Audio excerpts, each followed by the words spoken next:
He Who Holds the Pruning Knife by J.R. Miller.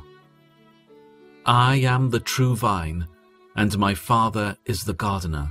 He prunes every branch that produces fruit, so that it will produce more fruit. John 15:1 and 2. Our Father is the gardener. We are branches under His care. He watches over our lives. The painful afflictions which cut into our very souls, the taking from us of objects that are dear to us, as when the gardener with his sharp knife removes luxuriant branches from the vine, are our Father's prunings. No hand but His ever holds the knife.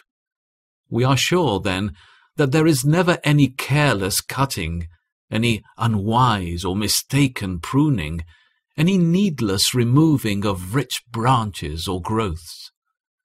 We really need to go no farther than this, a strong, abiding confidence that all the trials, sorrows, and losses of our lives are parts of our Father's prunings ought to silence every question, quiet every fear, and give peace and restful assurance to our hearts in all their pain.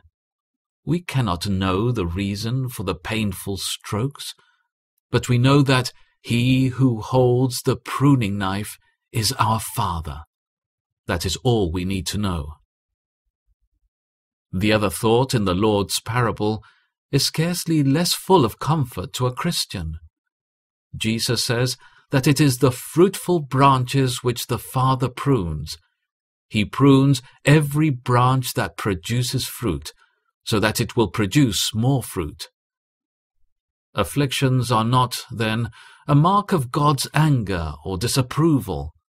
Rather, they are a mark of His favor. The branches into which He cuts, from which He trims away the luxuriant growths, are fruit-bearing already. He does not prune the fruitless branches. He cuts them off altogether as useless, as mere cumberers, absorbing life and yielding nothing of blessing or good. Some Christians have the impression that their many troubles indicates that God does not love them, that they cannot be true Christians, or they would not be so chastened. This teaching of Christ shows how mistaken they are. The much chastening shows that the Father is pruning His fruitful branch, to make it more fruitful. All whom the Father loves, He chastens. It is the fruitless branch that is never pruned. The fruitful branch is pruned, and pruned, not by one without skill, not by an enemy, but by the wise Father. Thus we see how we may rejoice, even in our trials and afflictions. One who was altogether ignorant of the art and purpose of pruning, who should see a man with a sharp knife cutting off branch after branch of a luxuriant vine, would at first suppose that the pruner was ruining the vine. So at the time it seems, but by and by it appears that the prunings have made the vine more fruitful. In the season of vintage, the grapes are more luscious, with a richer flavour in them, because of the cutting away of the superfluous branches.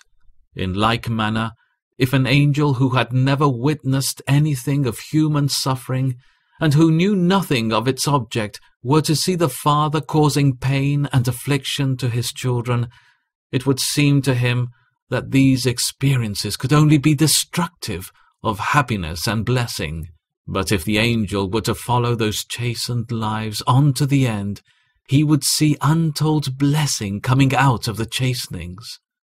The Father was but pruning the branches, that they might bear more and better fruit.